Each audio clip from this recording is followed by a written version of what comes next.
Police আবার বলছে যে এই ব্যাপারে যে তারা প্রোটোকলে ছিল, তারা টের পায়নি কিংবা বিষয়টি বুঝতে পারেনি। কিভাবে টের পাবে? প্রোটোকলের গাড়ি তো পাশে ছিল না, সামনে ছিল, পিছনে ছিল, এবং এটা আমরা বলেছি যে তারা যথেষ্ট চেষ্টা করেছে, কিন্তু তো এটা তো রাস্তার ধার দিয়ে যখন সিঙ্গেল লাইনে গাড়ি আসছে অন্ধকার থেকে, রাস্তার পাশ থেকে, ধর রাস্তার নিচে আসছে, একটা যদি ইট ছুঁড়ে, এটা তো পিছন থেকে কেউ দেখতে পাবে না, এবং ওই গ্লাসটাতে লেগে ভেঙে সাথে সাথে তার হাতে গিয়ে পড়ে। তো স্বাভাবিকভাবে দেখতে এ ব্যাপারে আপনারা কোনো মামলা করবেন কিনা? না, আমরা আইনগত ব্যবস্থা আসলে কি দেখেন, আমাদের কাছে সবচেয়ে সিরিয়াস ইস্যু একটা 18 বছর ছেলের রড দিয়ে আঘাত করে চোখটাকে নষ্ট করে ফেলা হয়েছে। আমরা সেটা মামলা করেছি, এখন পর্যন্ত একজনকে গ্রেফতার করা হয়নি।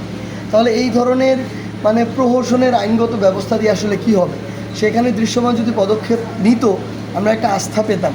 তো এখন আমরা আসলে সরাসরি এটা তারেক রহমানের সাথে মানে আমাদের এটা জিজ্ঞাসা, এটা হয়তো আমরা এখন এখান থেকে বলছি, হয়তো আমাদের সরাসরি বলতে হবে তিনি আসলে কি চান, কি করাতে চান, প্রশাসনকে কিভাবে ব্যবহার করতে চান, বিচার ব্যবস্থাকে কি করতে চান, এটা আসলে আমরা জানতে চাই। জয়ন্তাপুরে আমাদের যে প্রোগ্রামটা হয়, প্রোগ্রাম সুন্দরভাবে শেষ হয়ে যায়। শেষ হয়ে যাওয়ার পরে আমরা যখন গাড়িতে উঠে আসি, 300-400 মিটার সামনে যাওয়ার পরে যখন আমরা ক্রাউড থেকে বের হয়ে যাই, খালি রাস্তায় আমাদের গাড়ির বহর ছিল। আমি অন্য একটা গাড়িতে ছিলাম, নাসির ভাই আরেকটা গাড়িতে ছিলেন। নাসির ভাইয়ের গাড়ির গ্লাসটা ট্রান্সপারেন্ট ছিল, স্বচ্ছ, ভিতরে দেখা যাচ্ছিল উনি। তো সজোরে একটা ইটের 3 ভাগের 1 ভাগ সাইজের একটা ইট সজোরে মারা হয়, এবং সাথে সাথে গ্লাসটা ভেঙে যায় এবং ইটটা সহ গ্লাসগুলো তাদের হাতে গিয়ে পড়ে আর কি। তো নাসির ভাইয়ের সাথে ওনার ছোটো ভাই ছিলেন, তার হাত রক্তাক্ত হয়, নাসির ভাইয়ের হাতও সেখানে রক্তাক্ত হয়। তো আসলে এটা খুবই অনাকাঙ্ক্ষিত, কারণ প্রোগ্রামটাতে এত হাজার হাজার মানুষ ছিল। আপনারা যদি ছবি দেখেন, আমাদের মধ্যে একটা আত্মতৃপ্তি কাজ করছিল যে যাই হোক না কেন, দিন শেষে মানুষ তো আমাদের সাথে আছে। কিন্তু এরকম অনাকাঙ্ক্ষিত একটা ঘটনা একই সাথে পরিকল্পিত মনে হয়, কারণ মানে শেষ সময় একটা ভয় দিয়ে শেষ করা। আমরা তো চেয়েছিলাম সুন্দরভাবে শেষ করতে, কিন্তু আমরা দেখেন হবিগঞ্জে এই ঘটনা ঘটেছে, যার প্রকাশ্যে চোখটা নষ্ট করে ফেলা হলো আঘাত করে, তারা করেছে, ছবি ভিডিও সব কিছু আছে।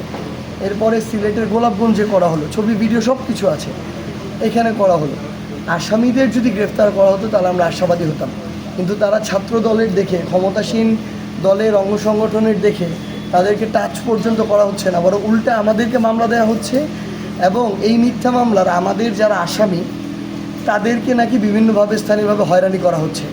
তাদেরকে পুলিশের জায়গা থেকে ফোন দিয়ে বলা হচ্ছে যে গ্রেফতার করা হবে। তাহলে এটা তো আলটিমেটলি হচ্ছে মানে আমাদেরকে জিম্মি করার চেষ্টা, এটা অপচেষ্টা। তো সরকার আসলে কী চায়, সরকারের বলা উচিত। সরকার যদি চায় যে আমরা রাজনীতি করা বন্ধ করে দিই, তারা এটা স্টেটমেন্টটা দিক, আমরা ওই অনুযায়ী আমাদের পদক্ষেপ নিব।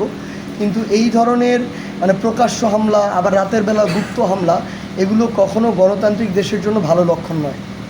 তো এখন ঢাকায় ফিরবো আসলে, এরপরে আমরা সবাই মিলে বসে আমাদের জুলাই কেন্দ্রিক আরও কিছু প্রোগ্রাম আছে, ঢাকা কেন্দ্রীয় প্রোগ্রাম, আমরা সেই প্রোগ্রামগুলোতে অংশগ্রহণ করব এবং সামগ্রিকভাবে আমাদের রাজনৈতিক সাংগঠনিক যে রূপরেখা সেটা নির্ধারণ